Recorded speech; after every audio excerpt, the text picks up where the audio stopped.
call the matter of People versus Fiacco. Everybody want to put their appearances on the record? Richard Graven on behalf of Andrew Fiacco, Your Honor. William Cataldo appearing on behalf of the people. Detective Morfino, Macomb County Sheriff's Office. Date and time set for the taking of testimony in support of a requested felony warrant. Count 1, first-degree murder. Count 2, felony firearm. Count 3, disinterment, mutilation of a dead body. Count 4, lying to a peace officer in a violent crime investigation. Detective Morfino, would you raise your right hand? Do you solemnly swear or affirm testimony you're about to give is the truth, the whole truth, and nothing but the truth, so help you God? I do. I'm taking the matter of Fiacco first. This matter happened on or about March 10th of last year in Bruce Township, Macomb County. Is that correct? That's correct, sir. And I'm sorry, you gave me your name. I did, sir. And want to tell me the results of your investigation? On March 13th of 2016, we were contacted by the victim's parents, Stephen McAfee. They reported a missing persons complaint with our department out of Macomb Township. Several investigations were conducted. During the course of that time, we were unable to locate Mr. McAfee. During the week, we were contacted by a witness who indicated she had some information regarding the case.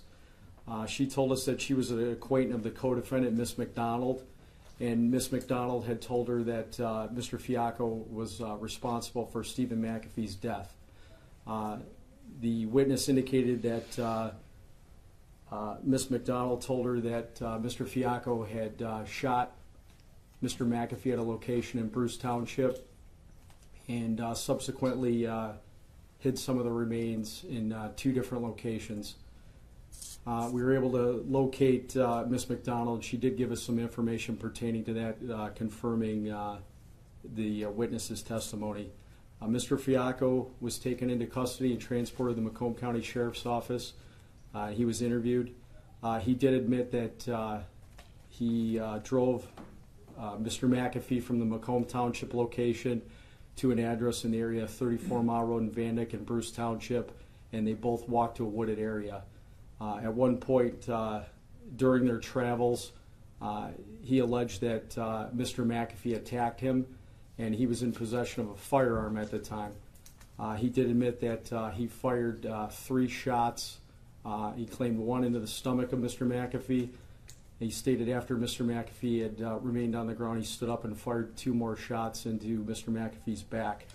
He subsequently left the scene. They returned with the co-defendant approximately 1 month later. They indicated both of them took an axe recovered from Mr. Fiacco's house and cut the body in half. They retrieved the lower extremities of Mr. McAfee and also his skull, placed it in a duffel bag and transported to his residence. Sometime after that, they buried the skull and lower extremities at Mr. Fiacco's residence. A search was conducted of both areas. We did find some clothing consistent with what Mr. McAfee was wearing.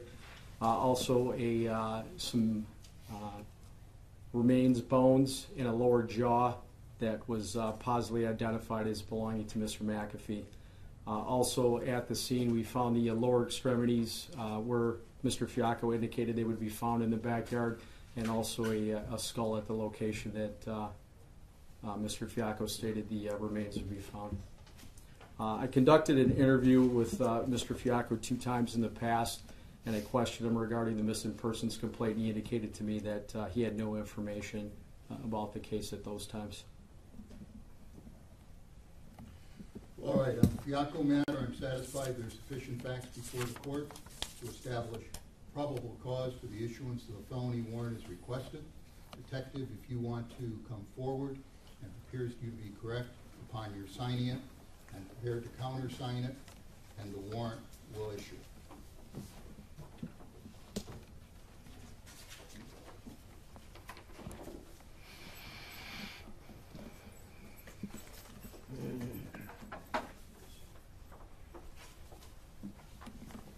Let the record show that I have countersigned it.